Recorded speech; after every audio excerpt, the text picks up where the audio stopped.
اللہم صلی علی سیدنا محمد وعلی آل سیدنا محمد وبارک وسلم۔ Daily Islamic network YouTube channel پر آپ سب کو خوش آمدید۔ آج کی ویڈیو میں انشاءاللہ تعالی یہ اسلامی بہنوں کے لیے ویڈیو بہت ہی خاص ہونے والی ہے۔ تو عورتوں کی نماز کے حوالے سے کہ اسلامی بہنیں گھر میں نماز کس ٹائم پر ادا کریں،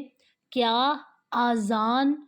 سے پہلے عورت کی نماز ہو جاتی ہے، یعنی کہ اگر نماز کا ٹائم شروع ہو گیا لیکن ابھی تک اذان نہیں ہوئی تو کیا عورت کی نماز ہو جائے گی انشاءاللہ تعالی۔ اور جمعہ کی نماز، جمعہ والے دن عورتیں نماز کس ٹائم پر ظہر کی نماز گھر میں ادا کریں، جمعہ ہونے کا انتظار کریں یا اگر ٹائم ہو گیا تو پڑھ لیں۔ آپ ویڈیو مکمل دیکھیے گا تاکہ پوری بات ہمیں اچھے سے سمجھ آ جائے۔ اور اس کے علاوہ بھی نماز کے حوالے سے 2-3 سوالات اور بھی ہیں انشاءاللہ تعالی، وہ بھی میں بعد میں آپ کے ساتھ شیئر کروں گی۔ کیا فرماتے ہیں علماء کرام اس بارے میں کہ کیا کوئی اسلامی بہن کی نماز ادا ہو جائے گی یا اس کے لیے اذان سننا شرط ہوتی ہے؟ اور اس کے جوابات اس طرح ہیں کہ عورتیں چونکہ اپنے گھر میں ہی اپنی نماز ادا کرتی ہیں، تو اس میں یہ ہے کہ یہ وقت نماز شروع ہو جائے تو وہ کیا کریں کہ اپنے گھر میں وقت کے اندر نماز پڑھ لیں گی تو ان کی نماز ہو جائے گی۔ اس کے لیے اذان ہونا یا اذان کا سننا شرط نہیں ہے، بلکہ وقت کا ہونا شرط ہے۔ وقت ہو گیا نماز کا، آپ پڑھ لیں۔ اذان بعض دفعہ لیٹ بھی ہو جاتی ہے یا بعض دفعہ لائٹ نہ ہونے کی وجہ سے آپ کو اذان کی آواز نہیں آتی،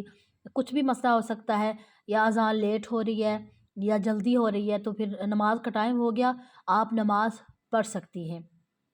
لیکن افضل ہے کہ فرض ادا نماز کرنے کا بہتر وقت یہ ہے عورتوں کے لیے بہترین کہ وہ کیا کریں کہ جو آپ کے پاس قریبی محلے کی مسجد ہے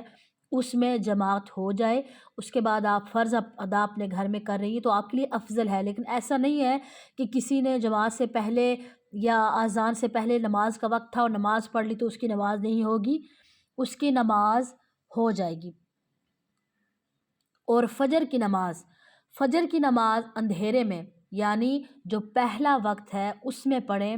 اور باقی نمازوں میں بہتر یہ ہے کہ مردوں کی جماعت کے ختم ہونے کا انتظار کریں۔ جب مردوں کی جماعت ہو جائے تو اب اپنی فرض نماز ادا کریں، یہ افضل ہے۔ لیکن اگر کوئی ادا کر لے گی عورت تو اس کی نماز ہو جائے گی۔ تو نمبر 2 پر جمعہ والے دن عورت کو ظہر کی نماز اسی وقت پڑھنی چاہیے جب مردوں کی نماز جمعہ کی جماعت ختم ہو جائے۔ جب نماز جمعہ کی جماعت ہو گئی، ختم ہو گئی، تو اس وقت کیا کریں، عورتیں گھر میں ظہر کی نماز ادا کریں، اور یہی خواتین کے لیے افضل ہے۔ تو اب اگر کسی عورت نے پہلے نماز ادا کر لی تو کیا اس کی نماز ہو جائے گی؟ تو بالکل اس کی نماز ہو جائے گی، ایسا نہیں ہے کہ اس کی نماز نہیں ہوگی۔ لیکن اگر عورتیں نماز جمعہ کی جماعت ختم ہو جانے سے پہلے نماز ظہر پڑھیں گی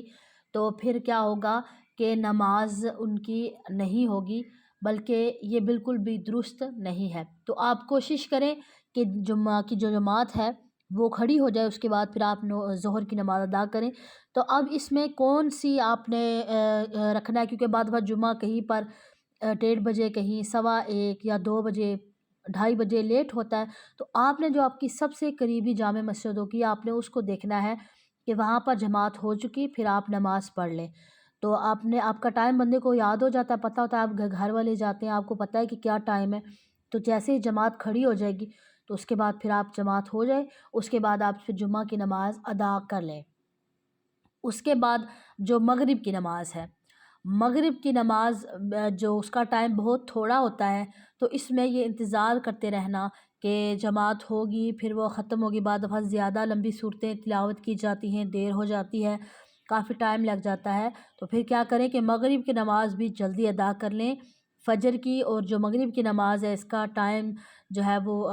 فجر کا جو ٹائم ہے وہ تو زیادہ ہوتا ہے لیکن مغرب کا ٹائم بہت کم ہوتا ہے، لیکن اس میں نماز جو مغرب کی ہے وہ فوراً ادا کر لینی چاہیے تاکہ مغرب کی نماز جو ہے وہ ہماری مس نہ ہو سکے۔ تو اب اس میں عورتوں کے لیے مستحب ہے کہ وہ کیا کریں کہ جو جماعت ہے مسجد میں، جو آپ کی محلے کی قریبی مسجد ہے اس کا آپ انتظار کریں، لیکن اگر آپ نماز ادا آپ نے کر لی تو آپ کی نماز ہو جائے گی۔ اس میں کوئی حرج نہیں ہے۔ اب اچھا ایک اور سوال کہ اگر کسی نے 4 رکعت والی نماز، جیسے کسی نے 4 رکعت سنت یا 4 فرض، اگر کسی نے 4 رکعت والی کوئی بھی نماز نیت کی تھی لیکن بھول کر 2 رکعت میں، جب دوسری رکعت میں قعدہ اولیٰ یعنی اتحیات کے لیے بیٹھتے ہیں تو 2 رکعت پڑھی اور اس کے بعد درود شریف پڑھ کے بھول کر سلام پھیر لیا، تو اب وہ بندہ کیا کرے؟ تو اب اس بندے کو کیا کرنا چاہیے؟ 4 رکعت والی نماز میں اگرچہ وہ وتر بھی ہوں یا 3 رکعت والی نماز، تو اگر کسی نے یہ گمان کیا کہ اس نے نماز پوری کر لی اور سلام پھیر دیا، پھر نماز کے خلاف کوئی عمل اس نے نہیں کیا، تو اسے یاد آ گیا کہ اس نے تو 2 رکعتیں پڑھی ہیں، تو اسے حکم یہ ہے کہ وہ جو باقی رکعتیں اس کی رہ گئی ہیں 2، وہ پوری کرے اور اینڈ پہ سجدہ سہو کر لے، کیونکہ اس نے نماز کے منافی کوئی کام تو نہیں کیا، تو اینڈ پر سجدہ سہو کرے گا تو اس کی نماز ہو جائے گی۔ لیکن نماز کے منافی کیا چیزیں ہیں؟ نماز کے منافی یہ ہیں کہ 2 رکعت اس نے پڑھی، سلام پھیر دیا، اس کے بعد سلام پھیرنے کے بعد اس نے بات چیت کسی سے کر لی، چاہے وہ آپ فون پہ کر رہے ہوں، چاہے وہ آپ کوئی سامنے بندہ بیٹھا ہے اس کو آواز لگائی، کچھ بات کی، یا آپ نے اپنا کیا کیا کہ آپ کا وضو چلا گیا، یا آپ مسجد سے باہر چلے گئے، یا گھر میں تھے جہاں پر آپ جائے نماز پر، آپ اسلامی بہنیں اگر گھر میں پڑھ رہی ہیں تو آپ گھر میں آپ نے جائے نماز سے آپ ہٹ گئیں، یعنی کہ اپنے جو جگہ ہے آپ کی وہاں سے آپ ہٹ گئیں، کیونکہ ایک جگہ سے ہٹ جانا وہ نماز کو توڑنے والی چیزیں ہوتی ہیں۔ تو اگر آپ نے یہ کام کیا یا قہقہ لگایا یا کوئی ایسا کام آپ نے کیا کہ جو نماز کے منافی ہوتا ہے، تو پھر تو آپ کو دوبارہ نماز دوبارہ رپیٹ کرنی پڑے گی۔ لیکن اگر کوئی ایسا کام آپ نے نہیں کیا ہے، 2 رکعتیں پڑھی، سلام پھیرا، یاد آیا، بیٹھے ہوئے ہیں خاموشی کے ساتھ اور یاد آیا اچھا میں نے تو صرف 2 رکعتیں پڑھی ہیں، پھر فوراً اٹھ کھڑے ہوں اور تیسری رکعت کے لیے ہاتھ باندھ لیں اور اینڈ پر کیا کریں؟ سجدہ سہو کر لیں، اسی طرح آپ نے ہوگی۔ اور اگر کوئی نماز 4 رکعت والی کسی نے نیت کی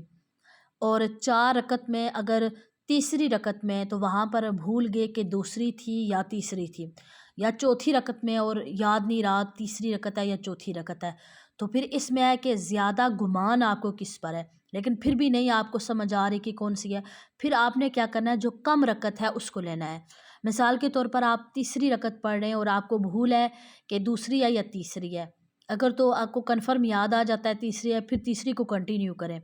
لیکن اگر آپ کو بھول رہے ہیں تو کہ دوسری ہے یا تیسری ہے، پھر آپ اس کو دوسری سمجھیں، کم کو سمجھیں، دوسری سمجھیں، دوسری ادا کریں، پھر تیسری کریں، پھر چوتھی، اس کے بعد اینڈ پہ سجدہ سہو کرنا ہوگا۔ اگر سجدہ سہو نہ کیا تو پھر نماز نہیں ہوگی۔ اس کے علاوہ اب ایک اور سوال تھا کہ اگر جہاں پر بعض دفعہ لوگ ایسی جگہوں پر رہ رہے ہوتے ہیں کہ جہاں پر غیر مسلم بہت زیادہ ہوتے ہیں، پاکستان میں بھی غیر مسلم ہیں، اس کے علاوہ انڈیا میں مسلم بھی ہیں، اور باقی باہر ممالک میں رہنے والے ہر مذہب کے لوگ ہوتے ہیں، لیکن آپ کے جو قریبی دکان ہے یا جہاں سے آپ شاپ سے کوئی چیزیں لیتے ہیں وہ غیر مسلم ہیں، تو کیا ان سے چیزیں خریدنا جائز ہے؟ تو علماء کرام بیان فرماتے ہیں کہ اگر آپ کے محلے میں، بازار میں، مارکیٹ میں آپ کے کوئی غیر مسلم دکاندار ہو تو اس سے گوشت نہیں خرید سکتے کیونکہ وہ حلال نہیں ہوتا، اس کے علاوہ دوسری چیزیں خریدنا حلال ہے، وہ جائز ہے۔ جیسے آپ کسی غیر مسلم سے سبزی وغیرہ خرید سکتے ہیں، گھر کا سودا سلف سامان وغیرہ یہ چیزیں خرید سکتے ہیں، صرف آپ گوشت نہیں خرید سکتے کیونکہ ان کا جو گوشت ہے وہ پاک حلال نہیں ہوتا ہے، ذبح نہیں ہوتا۔ تو اس علاوہ ان کی کوئی جو حرام چیزیں، نجس چیزیں ہیں جو کھاتے ہیں، جیسے باہر کے ممالک میں ناجائز چیزیں جو استعمال کرتے ہیں، ناجائز جانوروں کا گوشت، وہ بھی استعمال نہیں کر سکتے۔